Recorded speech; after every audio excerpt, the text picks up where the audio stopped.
Hello, welcome back to our channel. One of the questions we get asked a lot is if you can view Instagram without having an account. You can, but that requires that you know the exact username of the person you want to look for.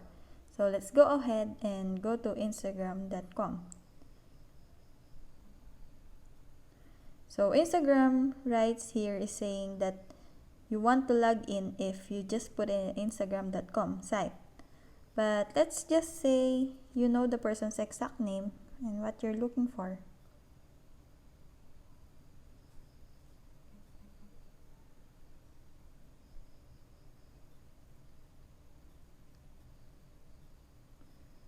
Then you can actually look the Instagram feed and their grid without having an account.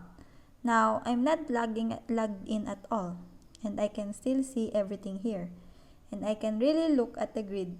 So if I try to click on videos or anything like that, it's not going to let me do it, and it's going to keep on prompting me to sign up.